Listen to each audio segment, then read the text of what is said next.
up, Facebook Live family and friends? Elliot Andre, the headed therapist, is back with Connected Roots. We got another repeat interview with a dear friend, colleague, and overall badass chica, Joanna Lilley. That's you in a nutshell. Let people know who you are again, please, what you specialize in, what separates you from the pack. Thanks again. Always. I'm a therapeutic consultant. I work with young adults only, and that looks like me doing research, recommendations, case management, and continued care support for families and young adults that are looking for mental health, substance abuse, and trauma treatment. Love it. Yep. I think, as an ed consultant, you're taking it by the bull by the horns and making our lives so much easier as therapists. I know I can call you, refer people out to you, and you're going to get them in the right treatment that they need to be. Joe, I want to talk about this idea of our title, that you have more impact, in bold, impact, than you think you do. So what we've discussed off camera is the idea that parents find that their kids, once they get to the age of 18 and over, feel like they don't really have much of an impact to help them in their next part or next chapter in their lives. So how would you tell parents out there in a nutshell about how you do that, what you do, and what that looks like for them on a regular basis, bringing this idea of impact to them? Yeah, this is such an important topic to discuss because I can't tell you the number of times that I get either parents of like 17-and-a-half-year-olds that are calling me frantic of like, the clock is ticking. We need to get them help now because as soon as they turn 18, like we don't have any power or control in getting them where they need to be.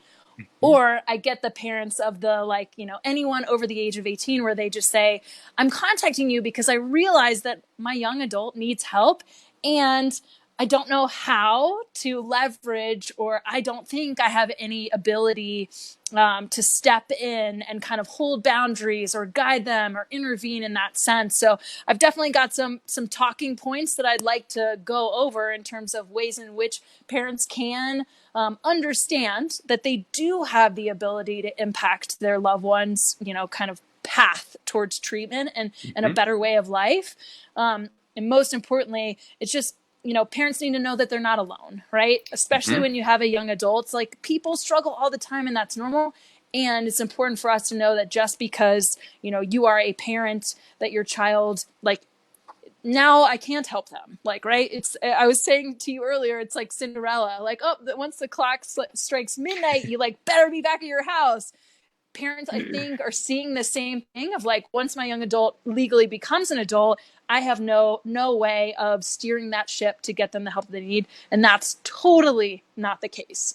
Yes, there's a lot more impact than I think that they give themselves credit for, as well as, like you said, this idea of boundaries of where they kind of stand, how do they feel like they can intervene without stepping on toes, and what makes that person that you're working with comfortable or not.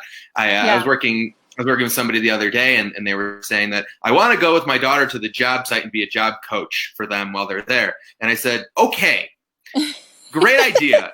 Talk to them first, ask them if they want that. That's why you hire people like me. And I think there's your impact in finding somebody who will do that for you. Yeah. So what do you feel like is the biggest barrier of parents feeling like they don't have impact in a way that you've seen it in working with people? Honestly, I just think it's it probably comes down to education or not being aware of the types of resources that they have at their fingertips, whether that's being trained in how to communicate differently or being trained to hold boundaries, or that self-awareness. I get parents all the time. They're like, I could never get them to go to treatment. It's like, well, do you pay for everything for them? Because if you do, then you absolutely have leverage over having them kind of go a certain route. And so I do think that it really just comes down to kind of that awareness and the connection. If you're not aware of what's available to you, then you're going to think that you're stuck. Definitely. I think a lot of parents feel like they're stuck pretty regularly when it comes down to their children at that age of a large transition. I think it's so much easier, and in the clients that I've worked with, to say, oh, well, you're going to college, and that is my impact even right then and there. I'm going to pay for your education. I'm going to give you everything you need in that regard. Yet when something comes up, they feel like their impact is almost taken away from them in a way that is debilitating. They call, I mean, again, I'm sure you get these calls, but it's the idea of somebody's calling up and they're crying. They're like, I feel like I messed up. I don't think I was there for my son, daughter, or whoever. And like, what's next? What's next? Yeah. And I try to tell them, I was like, you just calling is in essence you caring about your child, but also wanting the best and seeing what is out there. Because again, you know, this is a very general percentage, but I feel like 85 to 90% of college students are really not going to reach out on their own. It seems like it's a lot of the inquiries from parents first, you know, at that age of 18 and 19 before they're like, oh yeah, I think I need help. Yeah. So let's dive right into these 6 topics and points that you want to bring up, because I want to stop talking and I want you to talk. All right. So number 1, here we go. So the first one is that it's actually okay to let your young adult fail. That is first and foremost, regardless of whatever your relationship looks like. And I know that might feel really uncomfortable for parents, but if you set it up so that you're providing the opportunity for them to learn from their own experiences, and you become the person that they go to vent, and not the caretaker or the, like, you know, the person that's following after them to kind of sweep up the mess. If you take a step back, let them fail, but you're the point of contact to vent, that opens the door for them to steer the ship of, I need help. Can you help me? Right. So that's number 1, right? Okay. Really quick before we keep on going, just my brain goes to this idea of failure. Okay. I can't not say anything about it. Okay. Failure to me, and again, I don't want to be pushing limits or boundaries against what you're saying, but failure to me is subjective in a lot of ways. Absolutely. So what do you mean by that? I think our viewers need like an idea, like tangibly, like what that may look like to know when the point is, I guess, to step in some ways. So if we're saying failure in there, what does that look like? Let me use the example that you just had with the college student, right? If the parent's paying for their tuition, as a parent, you want to trust that your young adult who is capable academically to, you know, attend said university, that they can hack it. If they get there and you can tell based on their social media, based on their communication with you, based on, you know, we'll chalk it up to parent intuition. They're struggling. Do not rescue them and pull them out of school unless it's clearly a dire situation. In that case, like, that's a whole other conversation that you and I would have. But in this situation, let them fail. Don't rescue them. Don't, you know, circle in. I can't tell you the number of times I get parents that are like, well, on my parent Facebook group, they told all my peers told me that it's like reading the books. Like, literally, yes. Like, well, they told me that I need to do this. And yes, okay, that's great. And it's really hard, especially when you're the one writing the check, knowing that you might be wasting that money. But if that's the experience that they need to have, then that's the experience that you also need to have. So if you're comfortable letting that happen, then, you know, come December when they're home for the holidays, if they don't have a great transcript to show that experience, then that's a great opportunity for you as a parent to have an in-depth conversation about what's going on. How can I get you the help that you need? Also, if this is the trajectory that you're on, I'm done paying. I'm happy for you to continue to support your education, and I will support you verbally and emotionally, but not financially. And so that in itself allows the student to kind of put the parent in the light of, you know, letting them fail, let them be the driver of saying, hey, parents, I'm really struggling. I need your help, versus parents driving that conversation. Oh my God. Thank you so much for clarifying, because I'm not a parent and I don't know what that feels like yet. I know that is a very hard and difficult conversation to have and navigate. So thank you. I think that's very helpful. Let's move on to the second. Okay. So I love this one because this is my favorite. Well, I think this is actually, it's a translation or continuance of that first one of letting the fail. Same scenario, holding the boundary. So if you're having the conversation with a student or your young adult rather, like, okay, you can go back to college, but you're going to have to pay. You have to hold that boundary. If you cave, right, then it just completely minimizes any value that you have in that parental role, which is that they respect you because you are holding the boundary. So another example would be, some of the emotionally immature young adults who are very demanding for the parents, like, I hate you, give me your credit card, like that happens often.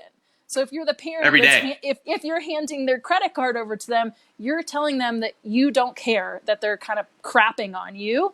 And so it's really important for you to understand in this vein that, look, I'm only going to pay for you to go to treatment. I'm done. You know, like, you are no longer allowed to live in this house. You're going to have to find your own place. You're going to have to be able to finance yourself. That includes your car payments, your insurance payments, food, like, you name it.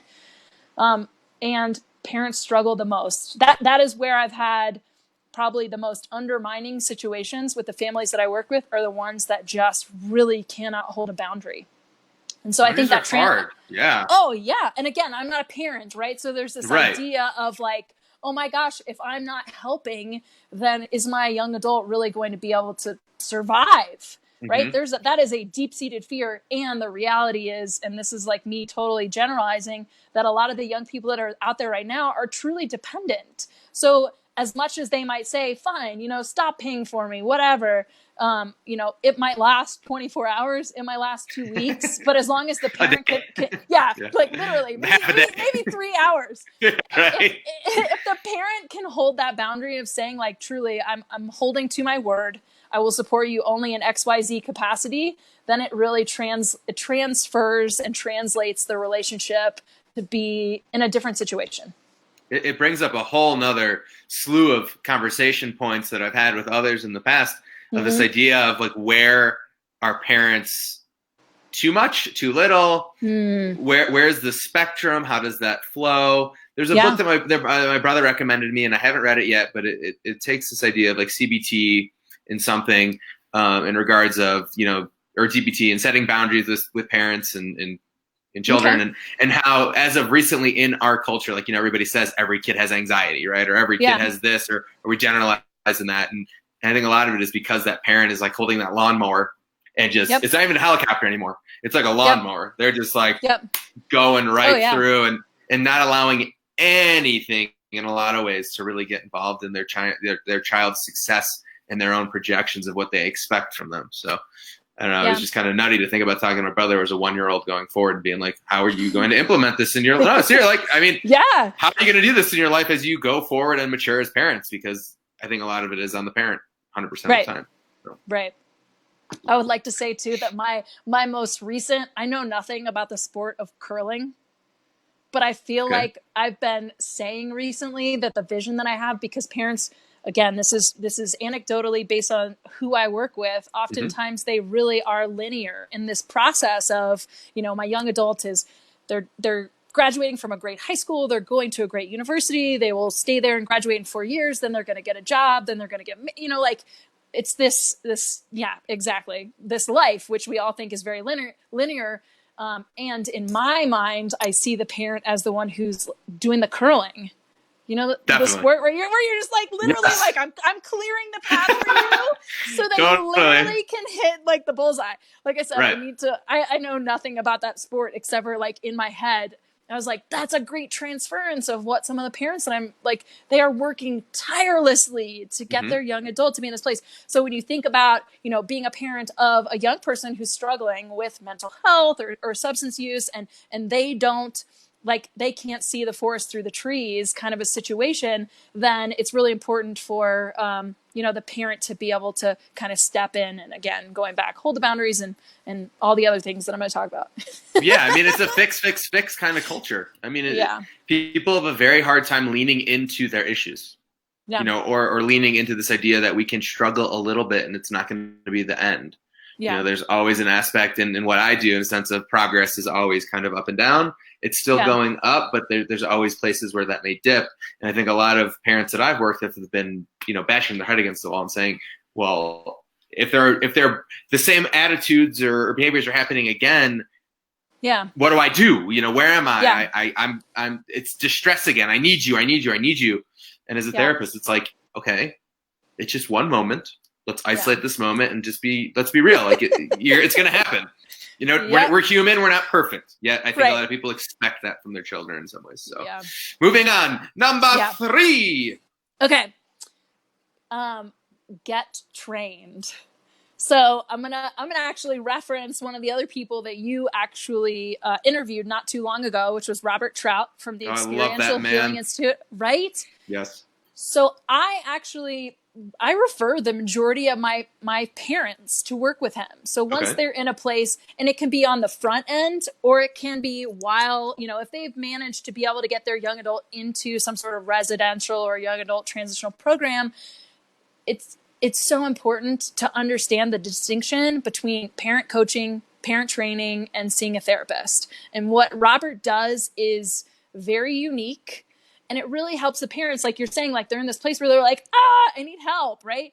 If we are stuck in these patterns, right? The communication patterns, the emotional responses, I mean, it's the same thing, same argument, same reactions, same fallout, same buildup. I mean, it truly is this, like abusive relationship. If we want to look at that cycle, like the drama triangle, it exists. And if you're already seeing a therapist, great. And I'd say that what Robert can provide really gives you the space in real time in your home to make a plan to help you change your behaviors, which is also very different than just being able to see a therapist. Totally. I think a behavior change within that familial space or family unit is such a necessity in all these things. Because again, I've seen it too. It's, you can have the work with the kid or work with whoever. And if the impact at home isn't being changed by the parent or their own behavior or their own actions, it's just such a vicious cycle. And I don't know if you've worked with parents who are children or young adults who have parents who are divorced, but I think it's generally even way harder to negotiate and navigate if parents really aren't on the same page. Or the co-parenting even. Or even they say terrible. That they're on the same page, and it's evident really quickly of like, oh, no, you're not. And there's zero trust between the two of you, and your young adult sees that very clearly. And so that, again, the training in addition to the therapy can really just like move a parent to this place of realization and significant change. Absolutely. Number 4.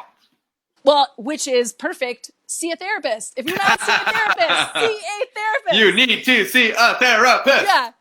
And I'll say specifically, it's important to see somebody who can help you with this idea of kind of that, the DBT skills, right? The emotion regulation that you might be having anytime your young adult is near you. And I'd also go so far as to say, it's also really important to see somebody who focuses on grief and loss. Because if you haven't processed this idea that the expectations that you have for your young adult may be out of line with the reality of kind of their trajectory, you need to process that. You also need to process parenting a child versus parenting an adult, which is kind of this idea of like, okay, I did, like, here's your reflection. Here's my opportunity to say, I did my damnedest for 18 plus years.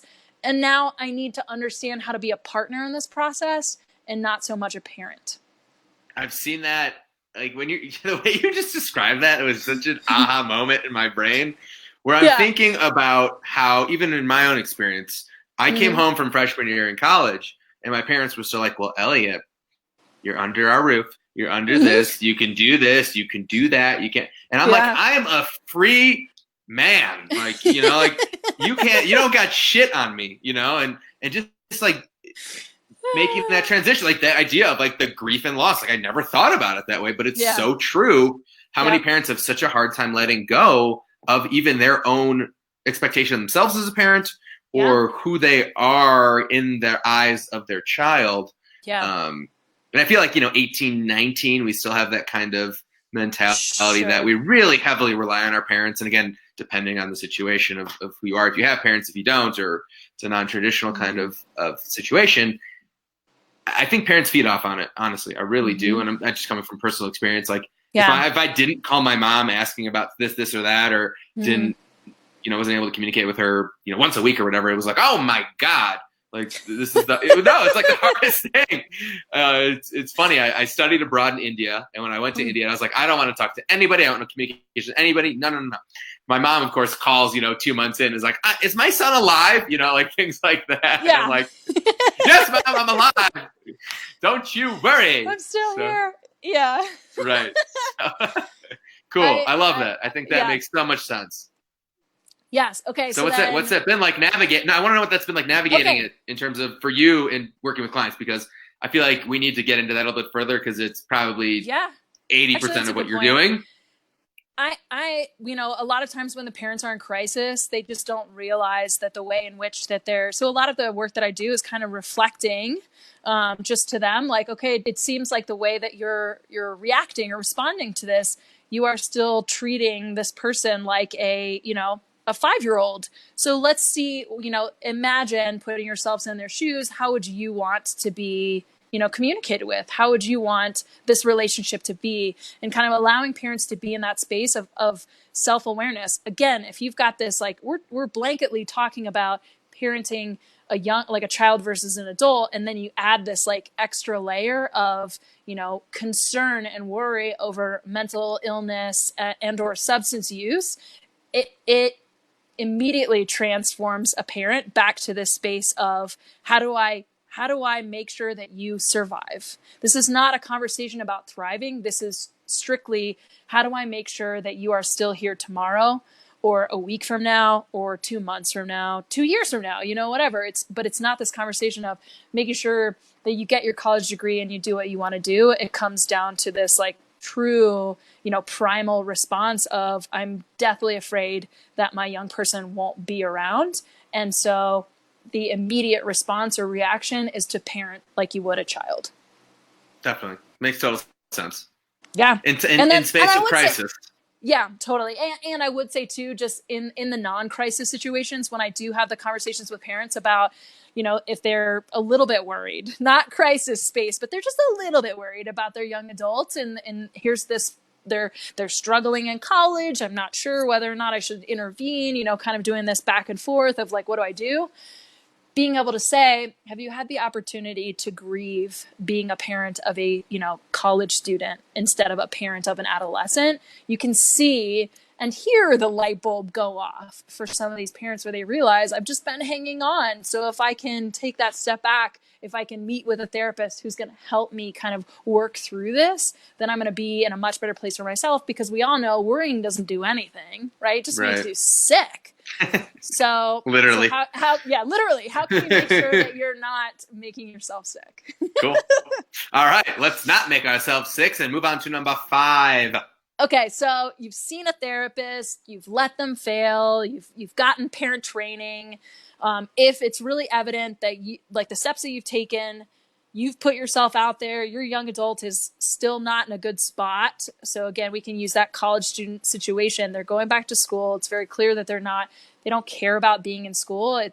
Academically, it's just like party, like crazy, thinking about like, Animal House, scenes from Animal House, or like Neighbors, where you're just like, oh my, like what the hell? If you're concerned about your young adults and the steps that you've taken aren't enough, then it's important for you to say, okay, I need to seek additional resources. And that could look like, having conversations with an interventionist, especially if it's, if you've got a young person that you've casually had conversations with, like, I care about you, I'm concerned about you. And they kind of say like, F you, like, leave me alone. Oh, by the way, give me your credit card, then you say, okay, I don't like being treated this way. And so we're going to have to draw the line. And if I've done what I can as a parent or as a parenting unit, and it's not enough, then that's where you're going to need to seek that additional professional help. So interventionist, it could be like, mentor, obviously hire somebody like Elliot, if that young person's like, I don't want to meet with Elliot, then you get to meet with Elliot, and Elliot's awesome. And like things change. Or it's beyond that, and it's like, okay, we need to find a program. In addition, right, we're starting to work with an interventionist. We need to have a placement find some programs that would be good. Exactly. And that's where I come in to kind of say, okay, this is what we've got. Here's who has openings. This, your young adult would be a good fit. And I'll be there for you, not just the parenting unit, but also your young adult once they get settled and kind of do that case management and continued care support. That is, you're laying the foundation to prep yourself so that you ultimately make that final boundary or the conversation, which is just, hey, young adult, I care about you and you need to go. Right now we're no longer asking. Yeah, it's like, hey, we'll be in touch, and like, I care about you, and this is why we're doing this. And if they're like, no way, then the parent, you just need to back up and say like, okay, we've got all these resources. if my young person's choosing not to participate in any of this, again, hold the boundary, cut off the credit card, let them know that you continue to love them, but your home is not open for them temporarily, right? Again, the only place for them is to be wherever it is that they're going to get the help that they need, because you can't do enough and they can't be, safe in your house, or it's not safe for the parents to have that young adult in the home. And so it just becomes this, putting together this team of professionals to load you up with this, kind of front load you as a parenting unit of what to expect and what to say and kind of how the next steps roll out.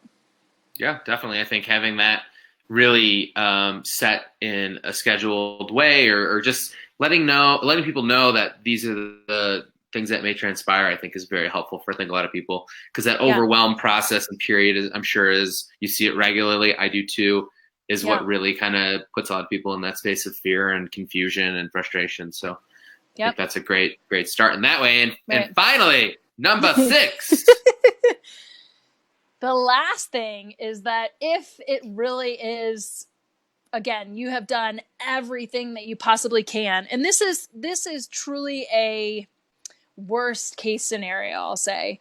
If your young person is so unsafe, so unhealthy, and they can't make decisions for themselves, and yet you continue to find yourself financially responsible, or you're not, and you're watching them truly die before your eyes because they're not taking care of themselves, you can go through the legal process of seeking guardianship or conservatorship, which, again, this would be like last case scenario. You've already worked with these professionals, like the interventionist, the therapeutic consultant, and this is like the last thing that we want to possibly do. And this comes from a place where somebody is extremely sick.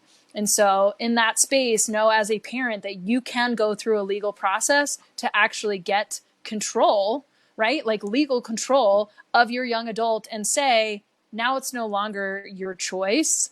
As your guardian, I'm telling you that you have to go. Now, I would say, here's like the little asterisk, is that a lot of the young adult programs will say, we really need that person who's over the 18, even though you have the guardianship, even though you have that conservatorship, we need you to actually, like, they still have to be willing to be here. Right.